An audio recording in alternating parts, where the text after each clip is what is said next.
I'm Eric Byrd. I'm the National Channel Manager for Kinetic Performance Dog Food. I've been a wild bird hunter, all my life, a quail hunter. I'm training and raising dogs for probably half of that. Since I've been 12 years old, I've been hunting quail here in Florida. I think it's a lost art that we do. A lot of people tell me all the time there's not any quail and any more wild quail anywhere, and we've made a lifelong hobby and passion and pursuit after these quail.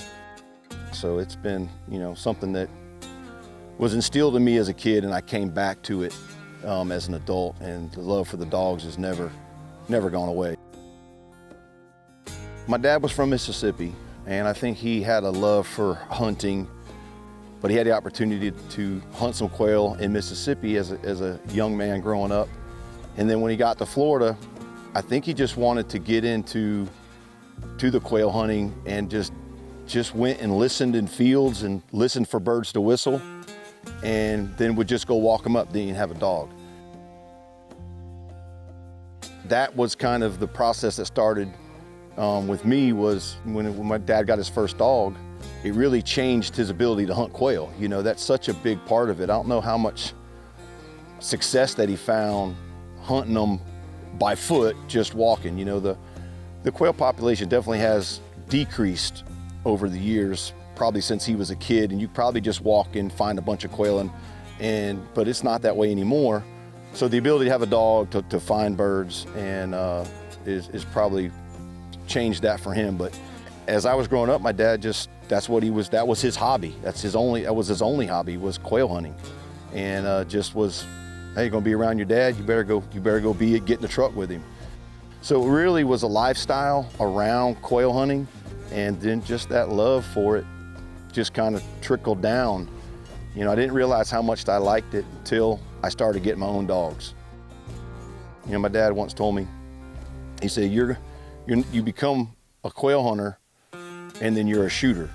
It's about how many birds you kill or shoot. He said, when you get your own dog and you start watching your dog work in the woods, he said, then you become a real quail hunter, because then it's about what you've instilled in those dogs and how you've trained them, and what they're giving to you on the ground becomes more of the hunt than how many birds you kill every day.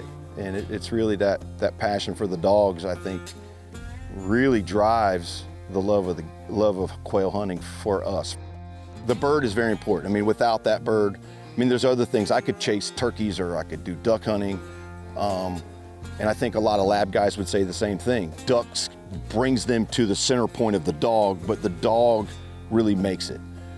You see a guy shoot a duck, and he's excited when his dog gets to go out there, especially if you got more than one duck hunter or more than one dog. How did my dog do in the field compared to someone else's dog? And it really becomes about the dog first, I think. So without the quail, I think what I'm doing is pointless, but it really does turn into more of that passion of the dog, and the training and the feeding them and loving them and just being around them. They're not, how it is, dogs are part of your family. Mine stay in the kennel, but we're with them every single day. We get to spend time with them every day, and you get to really understand the personalities of the dogs and everything. So it becomes the dogs, but without the bird, without quail, what is their purpose? This gives my dogs a purpose, and it gives me a purpose in my hobby to train those dogs to be the best they can be.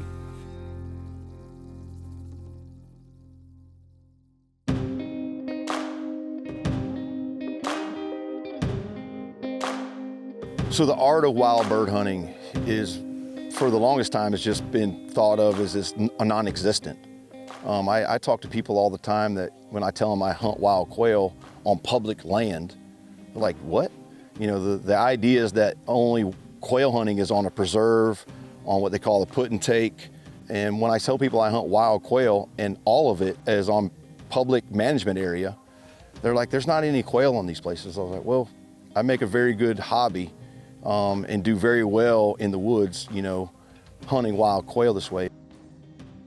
I think there's a way to be successful in doing it, and it's not just putting a dog down in a block of woods and running that block, because the birds aren't that plentiful. There's not 4 or 5 coveys in a 100 acre or 200 acre block. There may be 1 covey in 400 acre block. And so there's a process of going in and locating those birds before you ever put a dog on the ground, and that's the first hunt. I call it the pre-hunt, but it's just as exciting as the dog hunt. But going out and whistling those birds, crafting my whistle with my mouth and with my metal call to make that bird think that I'm a quail to answer.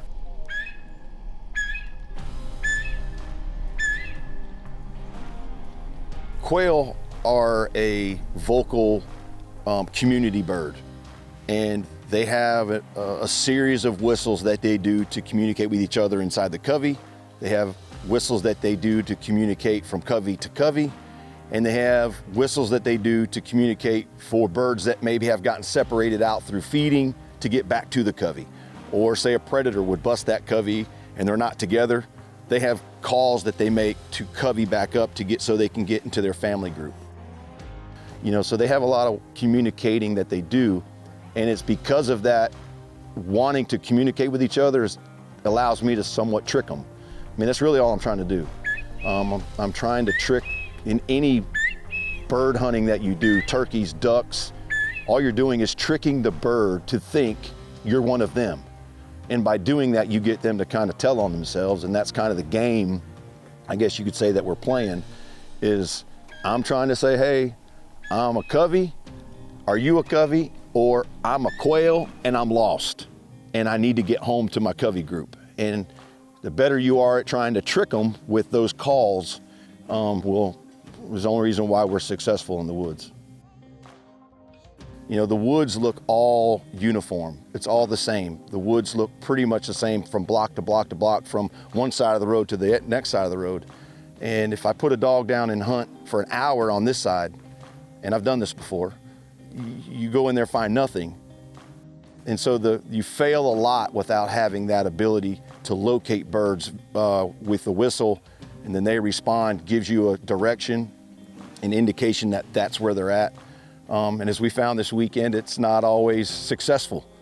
Birds will whistle right there in the bush. Seems like they're right there. You go in there and they're gone. I mean, they've either flew away or they flew off the roost, or so it's not a given. That's when the dogs really come into play of locating those birds that they fed off, or which direction did they go. It's hard to tell after you've whistled them, say 2 hours ago, and you go back in there, but they were in this area. And it really increases our ability to be successful with the dogs finding quail, is the ability to whistle them and to locate them in the woods. I have 4 English pointers. One is a puppy, so I'm hunting 3 English pointers right now. So you have to have a targeted approach to finding these birds in the wild. If I just put a dog down in the block, I could burn that dog up, especially in Florida heat. Sometimes I'm hunting at 80-degree weather, 85-degree weather. That dog can be spent in less than an hour. And you're only gonna cover small portions of this with dog power and foot power. We walk hunt. So you're not gonna be able to cover 50,000 acres. So to be pointed, to have that ability to locate these birds first, it's the key to being successful at wild bird hunting. If you're not able to locate them, you're not gonna find that many birds. And I get the answers from guys with dogs in the woods that I've ran into, there's no birds in here. We're not finding any birds. And they look at me, and how many coveys did you find? Well, we found 3 coveys today. We haven't heard a bird or seen a bird in a week. So there are birds in these areas where you're hunting. You just got to be able to locate and find them. And that is the key to unlocking this wild bird puzzle for you, is that they're there. They're just not everywhere. And you've got to really dial it down and get, kind of micromanage your quail hunting to specific points with a whistle. So the quail in itself is a community bird. It's designed to be in what's called a covey. That is how they live. So this can be replicated in Georgia, Alabama, Texas, anywhere that there's bobwhite quail. This approach of hunting them you can find success. The key is finding, habitat that will have enough birds, that will hold birds. So if you can find continuous habitat, there's probably birds there. You just gotta learn how to call for them and find them. So it's a series of calls that I do with my mouth, and then I have a metal whistle as well that emulates these birds whistling it.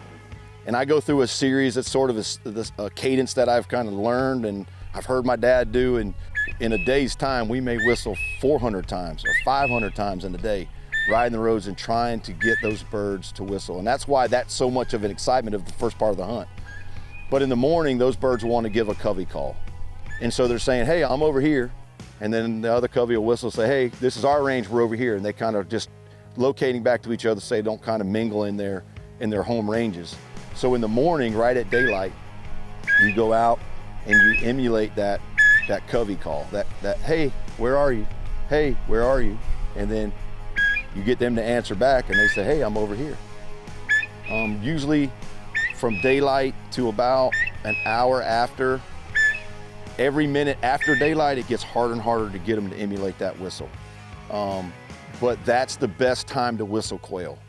The next best time to whistle is probably around 11 to 12:30. We call it nooning. The birds will be nooned up. They fed all morning long. They probably need to go find a place to put some gravel in their crawl.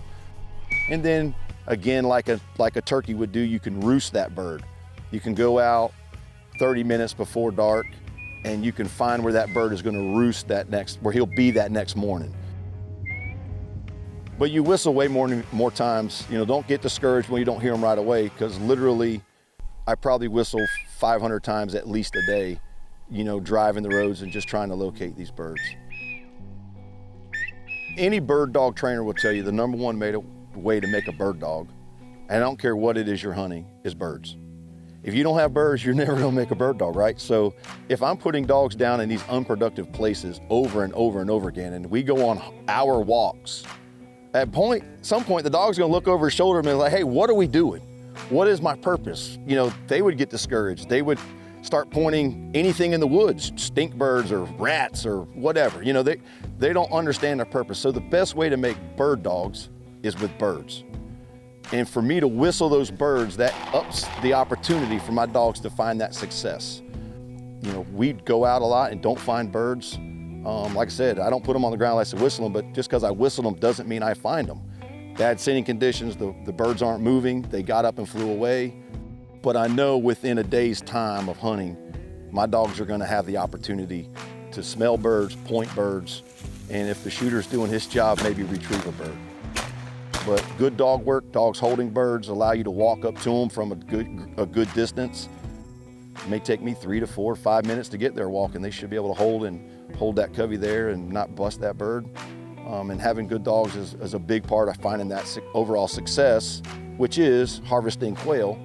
But it's not the key factor in what I'm doing. It used to be until I got dogs, but watching those dogs crack that tail across the woods and then get birdie and then snap around and point, man, that's priceless.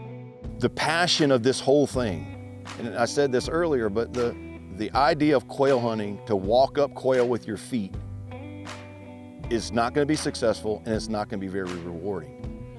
But when you put a dog down, your dog down, and the time that you've invested in that dog, and you watch him be successful, it is a little prideful. I do get excited. Me and my dad hunt together all the time. And it's not like it's competitive, we're not overly competitive, but hey, your dog just got a nice point. Instead of me saying, him telling me, yeah, your dog looked good on point. You want that, you want to see your dog to be successful, but that's the joy of quail hunting, is the dog. I'm with these dogs way more than I'm hunting them. Hunting season is November to February, the end of February for here in Florida. And I'm with these dogs the other 7 or 8 months of the year, right? So I gotta love them and, take care of them, and feed them and, all the things that go along with it. It's a commitment, but it's worth it to watch that performance that laid out in the woods. And when it all comes together, man, it's a beautiful thing to see.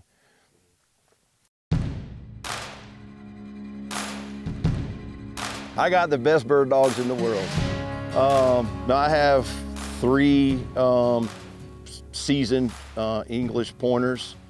I got Chubby, who last year was the SBHA Gun Dog of the Year. And then I've got Sadie and Maddie. Maddie's a 3-year-old, and she's just pretty. You know, that part of the hunt is watching a dog way more than you see birds, you know, way more than shooting, you watch a dog. And to watch that dog crack that tail and bounce around the woods, energetic, loving getting out of the box. And then I got Lainey, my new dog. She's only 4 months old. So you start them up as puppies, and you just help them be the best version of what they're intended to be. Yeah, so the English pointer is, you know, is very athletic, and there's a lot of dogs that are very athletic. I mean, with our dog food company, we see a lot of dogs that do amazing things. But when you put an English pointer on the ground and he runs for an hour, just to put this in perspective, I will walk in an hour through the woods 1 to 1.2 to 1.3 miles. When you look at the GPS tracking, the dog's done 7 miles or 8 miles. And you know, when you put that in perspective, the ability to do that is, they got to be a tremendous athlete to do that.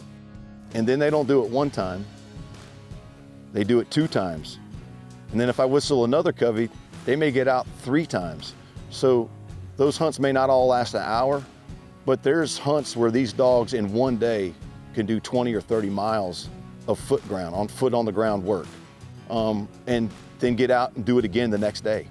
And then the next day, you know, it's amazing watching them get out of the truck every single day, and to be able to, and want to, but have the ability to do it. And that's just a supreme athlete that can do that.